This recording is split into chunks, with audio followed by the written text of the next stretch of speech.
दशक reform, perform, transform कर रहा है, लेकिन अब हमें और नई ताकत से जुड़ना है। पिछले दिनों हमने कई रिफॉर्म्स किए, एफडीआई हो, इंश्योरेंस कंपनी की बात हो, विश्व की यूनिवर्सिटीज को भारत के अंदर स्थान देने की बात हो, कई रिफॉर्म्स किए हैं। 40,000 से ज्यादा अनावश्यक कंप्लायंसेस को हमने खत्म किया है।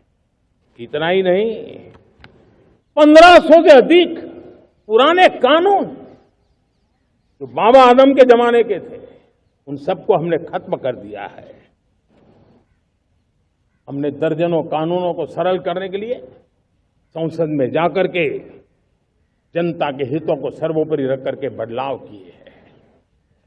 इस बार भी हो हल्ला के बीच लोगों तक बात पहुंची नहीं होगी, लेकिन एक बहुत बड़ा रिफॉर्म इनकम टैक्स एक्ट में हुआ है। करीब 280 से ज्यादा धाराएं हमने समाप्त करने का निर्णय किया है। और साथियों, सिर्फ आर्थिक मोर्चे पर ही रिफॉर्म नहीं, हमने नागरिक के जीवन को भी आसान बनाने के लिए रिफॉर्म किए। इनकम टैक्स रिफंड की बात हो, रिफॉर्म का परिणाम है। फेसलेस असेसमेंट की बात हो, रिफॉर्म का परिणाम है।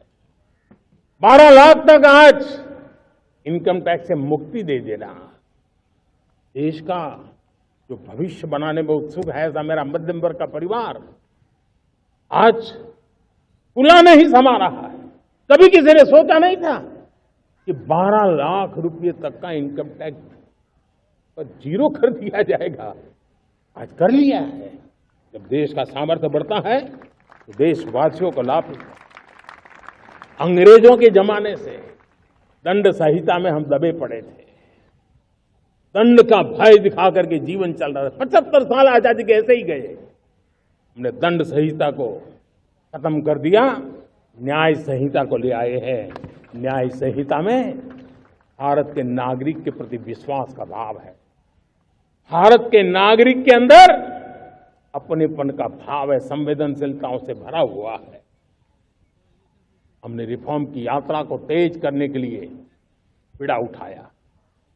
हम बहुत तेजी से आगे बढ़ना चाहते हैं। मैं चाहता हूं देशवासियों, देश के लिए कर रहा हूं, मैं मेरे लिए नहीं कर रहा हूं, किसी का बुरा करने के लिए नहीं कर रहा हूं।